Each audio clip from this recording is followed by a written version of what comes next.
Hi, and welcome back to an episode of the History of Fan Anime. I'm your host, William Chow, and today's episode, I'm going to get into a question that someone asked, and kind of thought about for a bit, and realized, yeah, I probably didn't really actually give a good answer on this one, and that is, well, as you know, the Arctic animation first started with the first series called Kimagure Orange Road. And that was, we're the first fansub group that began doing fansubs of this particular type. And we decided to pick Orange Road as our first TV series that we decided to do work on. And then the question becomes, well, why did you pick that one when this was all a lot of other shows like Maison Ikkoku and Gundam and Zeta Gundam, for example, would have been probably more popular and bigger shows that other people would be more interested. Why did you pick Orange Road? And the question kind of got me for a bit, and I had to think about it for a little bit, and so I'm come up with the answer for that burning question for you today. So again, before I start, I want to remind everyone to go down below, click like, and click subscribe. Again, I realize the majority of you have already done that, so I thank you very much for doing that. But just for those people that click on this because they, we're going fresh into the Orange Road topic, please, if you feel like this episode and whatnot, feel free to go down and click that red button, subscribe. That would really help out. And again, you can go down to my anime fan index. Okay, it's a nice big spreadsheet full of all the various different type of episodes. Again, feel free to have a look at that, and you can see all the various episodes and topics that I've covered on that, including some of the Orange Road stuff that I've got on there in terms of merchandise and things I've done, that music and that kind of stuff. Okay, so on to this topic of Orange Road.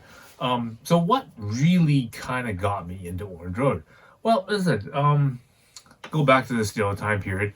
Again, I'm moved here from Prince George into Vancouver, and I'm getting used to all the different sort of shops and that kind of stuff around here.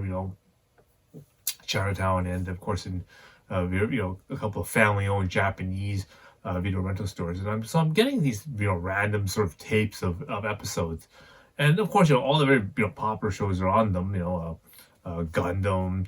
There's Dragon Ball at this time, and City Hunter, and then along comes another show called Orange Road, and of course I'm interested in like all the Robotech and the Ixer ones and the sort of the Megazone 23s and those Orgus, Macross, so I'm interested in all these kind of stuff type of shows, and a lot of those things like Robotech and that kind of stuff that I got into had translation, but here I'm watching these Japanese rental tapes, no translation at all, so no English dub, no subtitles, okay?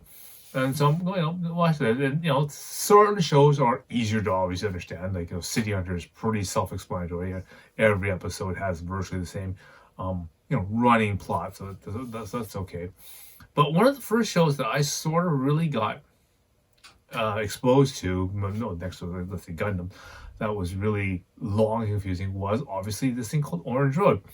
And I guess the thing that really captured me at this time is that I didn't see Maison Ikkoku first, and Maison Ikkoku is probably the bigger and the more popular name. So like things like Animedia magazine and that kind of stuff would be promoting Maison Ikkoku, and there's be more articles about Maison Ikkoku. Because again, that Urusura Atsura and that kind of stuff. Rumiko Takahashi has a pretty big, resume sort of already built at this time. So she's getting lots of push, and a lot of popularity. Right, it's a pretty solid type of series, for her. Whereas Orange Road is a sort of came out at the same time season 2 of Maison Ikkoku came out, so it kind of really got buried in the background. And so a lot of people didn't really know what Orange Road was, and kind of not a lot was out there in terms of merchandise or even just ads and that kind of stuff for Orange Road. It's just really tucked out there, and so not really many people knew what it was. And so here I am, I get these odd episodes of Orange Road because again I didn't get them in order, because it's just basically just VCR recordings of various things that were on TV. So who knows if they were playing them in order or not. I just ended up getting these tapes, months later and whatnot. from these rental stores to see it. And of course, See Under was relatively easy to understand. I can kind of figure out what was going on in those ones. The Gundam was very confusing, but I remember episodes were just jumbled everywhere. But I loved the action scenes. Of course, I loved the Gundams. So I was very attracted to that one. But then there's this one show, like I said, Orange Road. I just came across, and right away, I was really enamored with the artwork. I mean, generally speaking, Madoka is obviously is one of the key characters and still one of my favorite characters. And really, if you think about it, and I'm reflecting back, she isn't drawn that much differently than, let's say, for example, Kyoko was. Again, I never saw Maison Ikkoku, until after Orange Road. So but that sort of long hair, sort of flowing, character design kind of thing, was one of the things that sort of really kind of captured me a lot. Not that anyone else like for example, Minmay would have that kind of that kind of thing. That kind of hairstyle, and in many ways, let's say Miria, for example, would also have that kind of thing. So I was really into that kind of long, in terms of an anime character. But what also sort of kind of caught me about this one is, again, it's what made it somewhat relatable is that this was a high school type story. Again, at this time, I was really a big fan of like high school kind of dramas type of thing, because I remember watching lots of Degrassi Jr. I was really I really loved that one show called Northwood, so that would really helped me get into this series, because it said even though that these things had Esper powers and that kind of stuff, they were still based on relatable high school stories. And again, I realize that not everyone had a good experience going through high school, but even in my sort of situation where I was obviously a racial minority in my school, also being a bit of a nerd, I was also kind of stuck out a little bit. So basically my nationality, my nerdiness basically made me a social inept. But I was one not to be picked upon, and could hold my own, and had different ways to seek revenge for stuff, which kept me quiet and that kind of stuff. But it was sort of a nice sort of reflection back then. Again, if I had a chance to go back to do high school again, I definitely would. That's one of those time periods I'd definitely love to get back into if a Back in the Future event ever happened. But so that's one of the sort of big draws for Orange Road for me, is the fact that it's very, very relatable. Okay, not like these new sort of like food wars where you're going to school to combat cooking and that kind of. I mean, a real cooking school wouldn't do that, and it's not like anything like like Battle Royal High School, or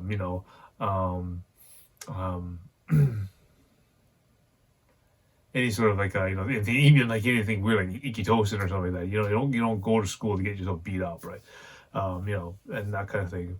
Unless just some people get into like bullying and that kind of stuff. But again, my high school experience has been very good and very pleasant in that sense. A very, very good learning experience for the many things like that. So that's how I really gravitated towards Orange Road. Now, the key was that also the thing that happened with me, I think, is as I saw a bunch of key episodes which had things in them that was sort of very influential to me. First of all, I think I sort of remember, I think episode 12 it was, or whatever. It was an episode where Madoka was playing her saxophone, and there was this big, long, very peaceful saxophone, solo that she did. And it was so, I guess it was so different for me. I could hear that, but at the same time, at this, this time that was going on the radio, one of my favorite bands at that time was Quarter Flash, and Minnie Ross was just a superb saxophone player, and I really liked how she plays that, and some of the solos that she does. So again, that was the connection and the sort of relatedness that I really, really liked in that. And so that's another thing that's sort of drew me in the show, is that I remember seeing that particular episode. The other really big thing that probably, just like Robotech. I told the story about where I was watching Robotech, and one of the first episodes I got dropped into was episode 32, which is I don't sorry, 27, I think it was, called Force of Arms. Okay, and it was the episode where basically the Zentradi fleet, warped into into basically Earth, and then they just started basically doing an aerial bombardment of the planet, and basically nuked the planet, and basically nearly wiped out the entire human race. And so this is a very, very traumatic and very, very significant episode in the series. So the one that for me in Orange Road was literally the very last episode, episode 47 slash 48, and so again, lots of time shifting and that kind of stuff and whatever. And I guess some sort of summation between the relationship between Kyosuke and Madoka. And the weird thing that I'm trying to follow the series, and my limited Japanese is really, really, really horrible at this time. And probably still is. And so here I'm watching this thing, and I'm picking out words like, he's calling to Madoka, and again,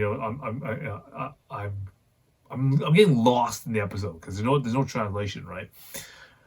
And I'm seeing him calling Madoka, and then she gets changed, and then she's a younger form of herself, and so I am getting so confused, and I can't follow what's going on. And then at the end, of course, the one line, my second first kiss, just totally didn't make any sense to me. I didn't know what was going on. And so one of the things I remember doing is I went out and tried to ask Daisuke.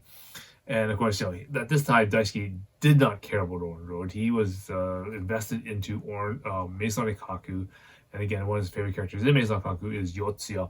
And so he really loved following the pursuits and the weirdness that Yotsuya has, including his own special episode where he did things like, give Godai the egg, and the episode where everyone was trying to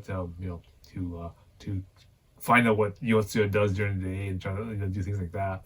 And it's just episode like that was really, really kind of his thing. So he didn't really care about Orange Road, so he probably didn't couldn't really help me with a lot of answers to questions right away there. So I decided, okay, well, you know what I'm gonna do? I'm gonna go buy the manga, and then I'm gonna use my Japanese to English dictionary and try to figure out what's going on in the manga. And that probably just confused me actually more, because when I actually got to some of the cells and actually got to that part where I translated second first kiss, I'm like, I still don't understand what's going on. This is really bugging me.